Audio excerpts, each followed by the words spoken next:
What does goal setting actually look like for artists, and what can we do starting right now so that we can set ourselves up for success to actually reach our goals in 2025? Very soon, we're officially going to be entering the last part of 2024, which is absolutely insane. But around this time of the year is when a lot of us start thinking about goals again. Whether it's goals that we set in the beginning of 2024, which we didn't reach, or shorter term goals that we want to make happen by the end of the year or before the new year starts. Or maybe perhaps we're starting to think about goals that we want to start working towards in the beginning of next year. Naturally, for me, my brain is pretty scattered, it's pretty anxious, and if I don't have routines, checklists, clarity in terms of my goals, nothing will get done. For so many artists and creatives out there, it's difficult to set goals and to establish routines for yourself. But if you want to develop the skill, it is doable and you can at least improve slowly but surely over time from where you're currently at. If it weren't for me really working hard on developing my time management and goal setting skills, I wouldn't be where I am at today, doing what I love for a living and being able to live my days the way I want to live them. But it did take time, and it takes trial and error and a lot of exploration and being patient with yourself, because we're all different, our brains are different, and we have to discover a goal-setting process and method that works best for us. And we all have to discover these tools, these strategies that we can set in place in our day-to-day lives so that we can stay consistent as we work toward those goals. As artists, most of us are multi-passionate. We have a variety of curiosities and interests. And because of this, it's even more important to have priorities, to have goals. Otherwise, we're going to continue feeling scattered, feeling very distracted. And I'm not saying that you can't pursue these different interests that you have, but what I am saying is that it's important to establish your priorities and set goals based on those priorities, because otherwise you're going to be making very slow progress or very shallow progress in a variety of different areas instead of deeper, meaningful progress in one or two areas. Because honestly, we all have busy lives, we have a lot of responsibilities that we need to get to, and there are only 24 hours in a day. So we need to use them wisely. But what does setting goals for artists actually look like at a more granular level? Well, first of all, it requires getting honest with yourself about where you're currently at and gaining clarity on what you want to achieve or where you want to get to. Really getting clear on what is important to you and why. All of us are different. We are at different points in our art journeys.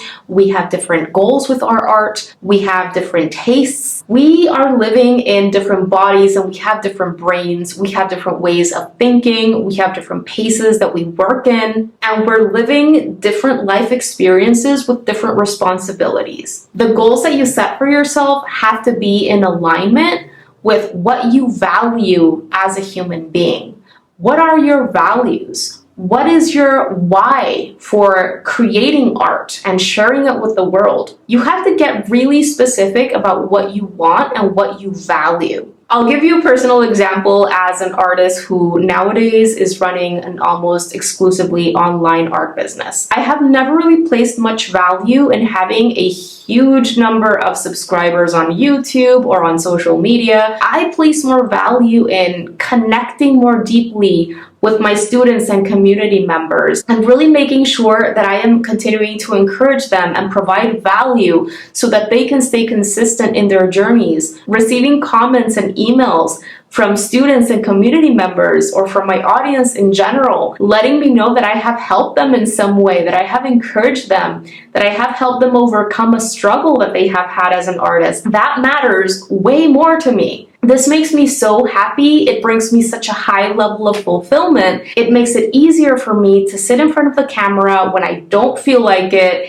and continue developing my ability to communicate my ideas which all of this is very hard for me. But because I have that deep why, right? And because my goals that I set are so aligned with my values, the work is easier to do. But you have to know yourself, and that motivation has to come from within yourself, not from exterior or external sources. Setting a goal just because it feels right in a certain day or out of whim or because someone else gave you the idea, that is not really coming deep from within you. So I want to encourage you, before even thinking of setting goals for next year, take this time to do deeper introspective work to really uncover who you are and what you want. There are so many things that society tells us that real artists should want or strive for, such as maybe exhibiting in galleries or selling your work or building up a large audience online. But do you actually want that? If so, then awesome, work toward that. But if it's actually not something that you want or it doesn't feel right now, then don't feel the pressure to work toward that. But do discover and get really clear about what you do want to create, what you do want to put out into the world. If you need a little help, then I think this will provide a little bit of direction for you.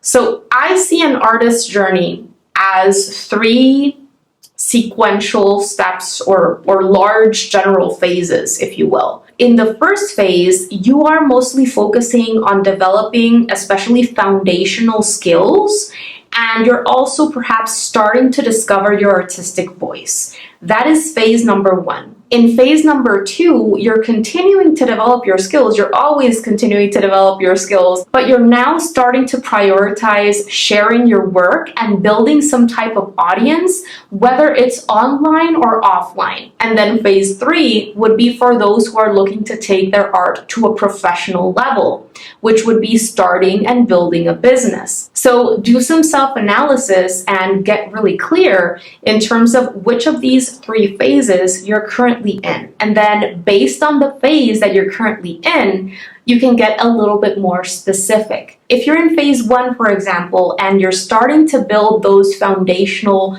drawing and painting skills and you're starting to discover your artistic voice, then really do some self-evaluation on your work and ask yourself and come to a conclusion as to whether you need to practice certain art fundamentals a little bit more and devote more time and energy to really improving your skills in that area. Like, for example, perspective or 3D form or color theory. All of those are very, very important that you establish in the very beginning, because those art fundamentals are going to help you create better art. Doesn't matter what kind of art it is that you like to create. Maybe in phase 1, one of your goals could also be to complete a specific course or go through an entire book that is helpful for you and go through all of those exercises. Or maybe you want to complete a sketchbook, filling it up with studies that have to do with a specific fundamental. Or maybe you want to push yourself to create your first series of original drawings or paintings. All of those would be specific, granular level objectives or goals that you can set for yourself if you are in phase 1. If you're already in phase 2, so you've already developed those foundational skills, you've started creating some original work,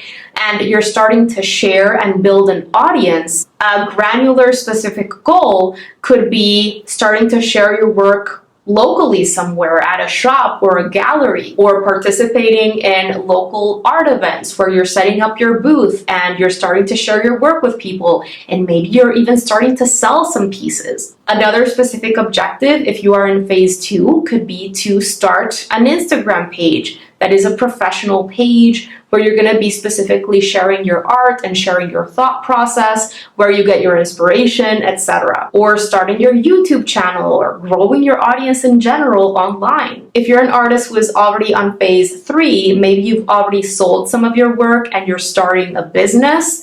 A specific objective could be maybe to launch your website or work on developing a strategy or process that is going to help you move through the flow of getting a new client and moving through that commission process more easily. Maybe you want to spend some time developing a client agreement, contract, letter, document, where you're going to be including your time frames and all of those key terms that you want to make sure to communicate to prospective clients or to clients whenever you're going to be starting a new piece for them. All of those things are essential in order for a business to run more smoothly. Maybe you need to take a class on photography so that you can take quality photos of your artwork so that you can create amazing prints to sell. All of those are examples of specific goals that you can set for yourself, which you can then break down into teeny tiny manageable chunks, little tasks that you would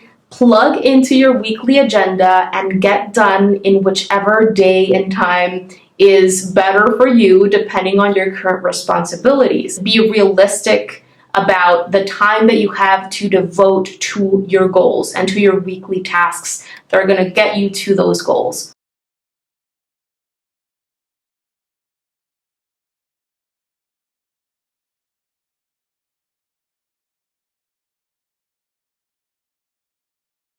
I want to encourage you to establish routines and systems that are going to make working toward your goals in 2025 easier and more enjoyable. For some of you, your art practice may not even be part of your weekly routines yet. And if this is the case, I want to encourage you to really work on establishing routines and systems that are going to help you make your art practice just something that you do every week. Because at the end of the day, reaching goals is just about creating systems and doing those small daily or weekly tasks. That is what's going to help you reach those goals, those little steps over time. Maybe something that you can work on in this last quarter of 2024 is really preparing an inspiring working space, because that in and of itself is going to help you stay consistent next year when you're working toward specific goals. And start giving thought to what days and what times you're going to be devoting to deep, focused art practice. Is it going to be 20 minutes in the morning before you go to work? Are you going to be taking your sketchbook to work so that you can use your little breaks to practice your sketching? Are you going to be working on your art in the evening when you get home from work or from school? When will your art practice, that focused time, fit into your current weekly schedule? If you want to take it a step further and you want to actually complete a goal by the end of 2024, then go for it. But what goal is that going to be?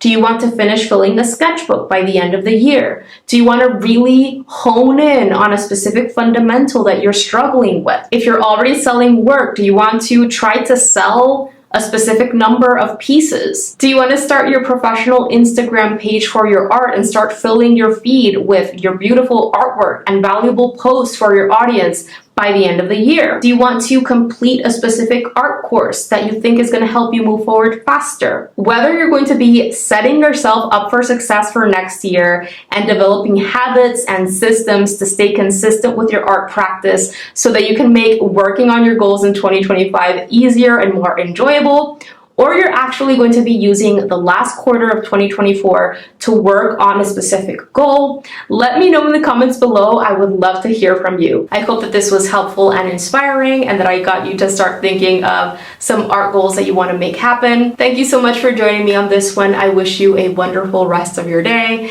Enjoy your art practice and see you very, very soon.